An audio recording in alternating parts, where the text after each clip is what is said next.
mohon izin saya ingin melakukan observasi untuk supervisi akademik gitu ya Pak Risto. Ini untuk bersama-sama untuk meningkatkan proses pembelajaran di kelas gitu ya Pak Risto. Bukan berarti kita saling menggurui, bukan. Kita hanya ingin hal apa yang kurang kita perbaiki bersama gitu ya Pak Risto ya. Kita diskusikan rubrik penilaian ini ya Pak Risto. Mungkin ini bisa dilihat Pak Risto. Kemudian nanti saya akan mengamati proses pembelajaran Pak Risto. Mohon izin ya Pak Risto ya. Nanti jam berapa Pak Risto ngajarnya? Nanti pukul 11 Pukul 11, insya Allah jam rawan ya Pak Risto. Luar biasa Pak, ini pukul 11 ya. Jam ngantuk gitu. Iya. Ya, terus nanti saya akan melihat apakah sudah sesuai dengan tujuan pembelajaran dari Pak Risto. Kemudian bagaimana aktivitasnya yang ingin Pak Risto lakukan seperti itu. Kemudian bagaimana asesmen atau penilaian yang Pak Risto lakukan, apa saja asesmennya. Kemudian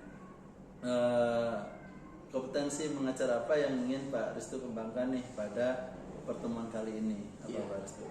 Ya Pak Ibnu, terkait kompetensi sih saya ingin mengembangkan kemampuan mendorong anak aktif berpendapat Pak Ibnu. Kayak mendorong anak aktif berpendapat ya. Yang pertama, kemudian mendorong anak berkolaborasi ya. Berkolaborasi. Ya. Berarti komunikasi dan kolaborasi ya. Komunikasi dan kolaborasi Pak Ibnu. Ya, ada lagi Pak Risto? Dua hal itu sih Pak yang paling itu ya. saya begitu. Oke, berarti saya catat komunikasi dan kolaborasi Pak Risto. Nah, kemudian yang kedua nih Pak Risto, bagian kompetensi mana yang ingin Pak Risto kembangkan secara spesifik untuk saya amati Pak Risto? Komunikasi anak ya Pak ya. Karena komunikasi. Kenapa tuh Pak Risto? Saya merasa anak-anak itu perlu untuk berani berpendapat gitu ya. Dan jadi saya harapannya sih hanya sebatas memberikan pemantik saja. Pertanyaan pemantik ya. Pemantik dan anak itu bisa menggali materi dari pertanyaan atau aktivitas yang saya instruksikan kayak ini. Berarti menurut Pak Risto di sini lebih penting komunikasi gitu ya. Betul. Biar anak-anak berani dalam mengungkapkan pendapatnya seperti itu. Ini menarik sekali nih Pak Risto. Luar biasa nih Pak Risto. Nah, ini yang terakhir Pak Risto. Indikator yang bagian mana nih yang Pak Risto ingin kembangkan dalam proses supervisi ini? Ya Pak Ibnu. Jadi praktik pembelajaran yang akan saya lakukan itu mengidentifikasi unsur intrinsik cerita fantasi. Nah, cerita fantasi. Ya terkait dengan hubungannya dengan komunikasi, nanti indikator keberhasilannya sih si anak itu bisa berpendapat dan memahami unsur intrinsik dari cerita fantasi itu Pak Ibnu. Berpendapatnya itu, maaf nih Pak Risto, apakah maju dalam presentasi atau berpendapatnya saat proses proses pembelajaran itu? Ya betul. Oke, menarik nih Pak Risto. Semoga bisa dicapai ya Pak Risto indikator ini gitu. Nah, kira-kira ada lagi nggak Pak Risto? Cukup itu indikatornya? Cukup itu Pak. Oke Pak Risto. Nah, mungkin itu nanti yang akan saya amati nanti jam 11 ya Pak Risto ya. Oke, masih ada waktu untuk persiapan ya Pak Risto ya. Nanti saya izin masuk kelas untuk mengamati gitu ya Pak Risto. Oke, mungkin itu dulu saja ya Pak Risto observasi kali ini. Nanti saya akan menyimak pembelajaran dari Pak Risto. Terima kasih banyak Pak Risto. Oke, sampai ketemu kembali nanti ya Pak Risto. Oke, assalamualaikum Pak Risto.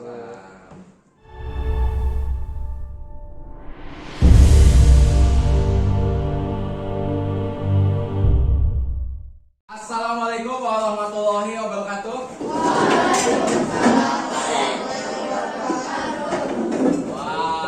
Gimana kabarnya anak-anak? Baik ya, masih semangat? Masih ya, kita bertemu kembali bersama pelajaran paling penting di Indonesia, pelajaran bahasa Indonesia. Nah, anak-anak, kita akan melanjutkan materi sebelumnya. sebelum kita melanjutkan ke materi sebelumnya, kita akan coba mengulas dulu materi di pertemuan sebelumnya. Yang masih ingat kita bahas tentang apa? Cerita fantasi, ya, cerita fantasi. Nah, di cerita fantasi ini ada banyak sekali hal-hal yang bisa kita pelajari. Nah, kita sekarang akan lebih dalam belajar mengenai cerita fantasi. Kita akan belajar mengenai unsur-unsur intrinsik yang ada di dalam cerita fantasi. In itu berarti apa, In? Dalam. Nah, unsur-unsur yang ada di dalam cerita fantasi. Kira-kira apa sih unsur-unsur yang ada di dalam cerita fantasi itu? Mau tahu? Mau. Nah, sekarang untuk lebih jelasnya, Pak Rasul tidak akan memberitahu apa sih unsur cerita fantasi itu, tapi kalian coba membaca dulu sebuah cerita di dalam buku paket. Nah, buku paketnya di sini halaman 36 dan 37 ya. Silakan dibuka dulu. Itu ada sebuah cerita berjudul Kancil dan Kura-kura ya. Sudah dibuka semuanya? Ya, oke. Silakan dibuka halaman 36 dan 37. Nah, Kancil dan Kura-kura. Ya, silakan kalian coba baca dulu ya, baik-baik dengan cerita tersebut. Ya, silakan. Nah, anak-anak, alhamdulillah kita semua sudah membaca ya cerita di dalam buku. Oke, sekarang kita coba ulas bersama-sama ya setelah membaca cerita dalam buku paket. Menurut kalian apa saja unsur intrinsik yang ada dalam cerita fantasi? Ada yang mau berpendapat? Siapa nih tadi tuh? Siapa tadi? Ada yang berpendapat? Oke, silakan. Pertama ada tema, terus alur, terus yang ketiga tokoh dan penokohan. Ada tema, alur, tokoh dan penokohan ya. Alur dalam cerita fantasi itu alurnya apa saja sih? Ada yang tahu? Ya, apa? Maju, benar? Ya, mundur, maju, mundur, maju, mundur. Ya, flashback ya, flashback. Benar, tepuk tangan dulu. Ya, terus dalam hal penokohan itu ada apa saja? Ya, silakan. Antagonis, pritagonis, protagonis. Nah, di sini ada kita contoh nih, ada si Aufa. Anggaplah si Aufa adalah tokoh dalam cerita fantasi. Aufa the butterfly man. Kira-kira kalau sosok Aufa dalam kehidupan sehari-hari antagonis atau protagonis? Kenapa? Ada kalau misalnya protagonis misalnya. Kalau ciri protagonis itu seperti apa sih? Protagonis? Baik ya. Apalagi? Ya. Suka membantu orang ya. Kalau ciri antagonis misalnya ya rusuh, selalu membuat konflik begitu ya. Nah, jadi tadi beberapa poin penting unsur-unsur yang ada dalam cerita fantasi ya. Jadi tadi ada apa saja anak-anak? Ada Tema, alur, tokoh, latar, sudut pandang, dan amanah. Oke. Ya. Nah, anak-anak, alhamdulillah kita sudah menuntaskan pembelajaran kita hari ini. Sekarang kita akan coba refleksikan bersama ya pertemuan hari ini. Nah, Pak Rasul akan coba minta pendapat. Apa sih hal apa yang bisa kalian dapat dari cerita fantasi? Ada yang berpendapat? Setelah saya belajar cerita fantasi, saya bisa ya, silakan. Menggunakan imajinasi. Setelah saya belajar cerita fantasi, saya bisa apa lagi selain imajinasi ya? Membuat cerita fantasi. Baik, apalagi deh? Ngambil intisarinya, mengambil hikmah yang ada di dalam ceritanya begitu. Nah, sekarang kita bahas kesulitannya nih. Kita kan sekarang belajar jam 11 siang ya. Kesulitannya apa nih ketika kita belajar? Ya, menghadapi mengantuk. Baik. Lapar. Cara agar tidak mengantuk nanti harus seperti apa? Tidur. Cuci muka ya, cuci muka berarti harus dipersiapkan dulu sebelum masuk pembelajaran begitu ya. Baik, tepuk tangan untuk kita semuanya. Nah, anak, sekian sekian pertemuan Pak Restu dalam pelajaran bahasa Indonesia ya. Kita ini sudah mengucapkan bersama-sama. Alhamdulillah. Ya, makasih.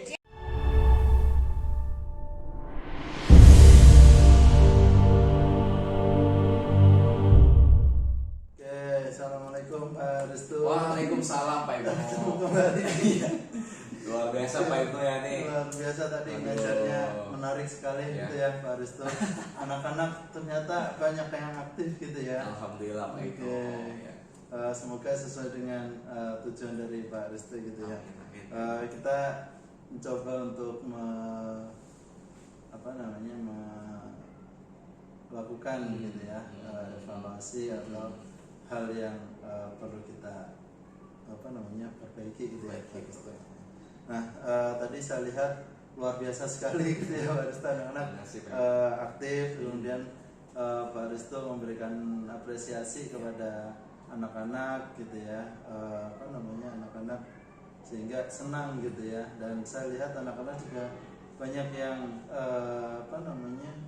ceria gitu ya dalam proses pembelajaran Pak Restu tadi gitu. Bagaimana nih pendapat atau performa dari Pak Restu untuk menilai diri sendiri gitu Pak Restu? Ya Pak Ibnu, alhamdulillah sih kalau saya tadi melihat anak-anak aktif ya Pak Ibnu ya. Hanya memang saya karena jam rawan ya, jadi ada beberapa anak juga yang ternyata mengantuk begitu ya, dan itu didapati jawabannya itu setelah refleksi pembelajaran gitu. Jadi ternyata masih belum semuanya sih Pak Ibnu, meskipun secara secara kebanyakan ya itu anak-anak itu memperhatikan Pak Ibnu begitu. Tapi secara overall anak-anak masih memperhatikan gitu ya. Alhamdulillah Pak Ibnu. Nah tadi memang saya lihat hampir semuanya pada semangat gitu tepuk tangan gitu ketika ada temennya yang betul. Ini pada mengapresiasi gitu ya Pak Restu. Alhamdulillah Pak. Oke, kemudian apa yang membuat menilai Pak Restu demikian? Ya itu saya lihat, saya amati memang belum keseluruhan gitu ya di hasil refleksi itu Pak Ibnu ya. Dan juga memang ini dari pertanyaan-pertanyaan anak-anak gitu ya, ada beberapa pendapat yang memang masih belum sempurna Pak begitu terkait identifikasi unsur intrinsik Pak Ibnu seperti itu. Berarti masih ada sedikit yang belum paham gitu ya Pak Restu mengenai unsur-unsur intrinsik yang ada di dalam cerita itu gitu ya Pak Restu. Nah saya mengamatin tadi pas Pak Restu memberikan persepsi gitu, kemudian itu Pak Restu sudah melakukan sesuai dengan standar yang menurut saya itu lebih tinggi gitu ya. Anak-anak karena banyak yang saling memberikan persepsi apresiasi antar temennya gitu, ada tepuk tangan semua gitu itu ada semangat ya gitu. Pak. Itu standar yang kita rujuk. Kemudian tadi yang Pak Restu sampaikan ingin mengembangkan komunikasi gitu, ternyata anak-anak juga sebagian besar sudah pada aktif gitu ya, tanpa Pak Restu tunjuk ternyata ada yang saya Pak gitu ya. Nah bagaimana nih pendapat Pak Restu mendengar ini, kemudian adakah pengamatan yang belum sesuai menurut Pak Restu? Iya. Ya memang Pak Ibnu, rupanya ketika anak berpendapat dan saya memberikan apresiasi berupa tepuk tangan, jadi juga itu cukup berpengaruh Pak Ibnu ya terhadap pembelajaran Pak. Mungkin nanti ke depan ketika si anak itu berpendapat, saya akan coba berikan apresiasi gitu ya kepada yang berpendapat, itu tujuannya agar anak-anak yang lain juga bisa terpantik untuk berpendapat gitu ya. Nah, namun demikian nih, saya melihat juga hal-hal yang masih bisa dikembangkan nih Pak Restu. Misalnya tadi saat Pak Restu memberikan ice breaking itu biar di jam-jam rawan itu tidak mengantuk gitu ya. Jadi itu bisa Pak Risto kembangkan di dalam proses pembelajaran agar anak-anak semua bisa aktif gitu ya Pak Risto. Gitu. Nah, yang sebetulnya kalau merujuk ke standar yang seharusnya, bagaimana pendapat Pak Risto? Iya betul Pak Ibnu, itu jadi salah satu strategi ke depan sih Pak. Itu ice breaking itu memang saya juga tadi merefleksikan, oh iya juga nih, ternyata kalau anak mengantuk itu kesadarannya belum penuh ya Pak ya, harus kita cari dulu celahnya di mana gitu. Betul. Itu harus dikembangkan lagi mungkin ya Pak Risto. Nah, dari diskusi kita kali ini Pak Risto, apa yang sudah terbayang yang akan Bapak lakukan untuk meningkatkan lagi performa Bapak di area ini? Ya Pak, pertama itu saya akan banyak mempelajari pertanyaan-pertanyaan pemantik gitu ya, bisa mendorong anak berpendapat gitu. Dan yang kedua juga tadi juga ketika di jam rawan itu rupanya saya perlu memperbanyak referensi ice breaking kayaknya itu sangat berpengaruh juga rupanya itu. Gitu ya Pak Risto. Nah, kira-kira kapan tuh Pak Risto bisa melakukan, kemudian di kelas mana ya. Atau kira-kira minta bantuan guru siapa nih Pak Risto? Ya Pak, insya Allah itu akan saya praktikkan minggu depan Pak Ibnu, karena di minggu ini sudah selesai pembelajaran saya. Nah, saya akan coba mungkin satu dulu ice breaking Pak Ibnu ya. Oke, di kelas mana nih Pak Risto? Di kelas 7B Pak Ibnu. 7 Iya, saya coba gitu. Kira-kira siapa nih yang bisa membantu? Saya itu belajar dari Pak Diki ya, Pak Diki dia bisa banyak Biasa, referensi ice breaking ya Pak Risto. Oke. Nah, izin Pak Risto, apa namanya, hasil pengamatan ini saya catat di dalam form supervisi ya Pak Risto. Kemudian agar nanti bisa kita lihat lagi apa namanya hal yang perlu kita tingkatkan gitu ya Pak Risto. Mungkin itu sih Pak Risto, semoga bisa lebih apa namanya lebih mantap lagi dalam proses pembelajaran Pak Risto nih, yang sudah mantap lebih mantap lagi gitu ya Pak Risto. Mungkin itu saja Pak Risto, ada lagi mungkin Pak Risto? Ya Pak Ibnu, saya sangat bersyukur di kegiatan seperti ini ya, saya bisa merefleksikan diri saya, bisa mengukur oh ini yang harus ditingkatkan, oh ini yang harus dipertahankan gitu Pak. Saya terima kasih sih Pak Ibnu. Sama-sama Pak Risto. Ya. Oke, terima kasih Pak Risto. Nanti kita semoga bisa bertemu kembali gitu ya Pak Risto untuk melakukan aktivitas seperti ini gitu ya. Terima kasih Pak Risto. Assalamualaikum warahmatullahi wabarakatuh. Waalaikumsalam warahmatullahi wabarakatuh. Terima kasih Pak Ibnu.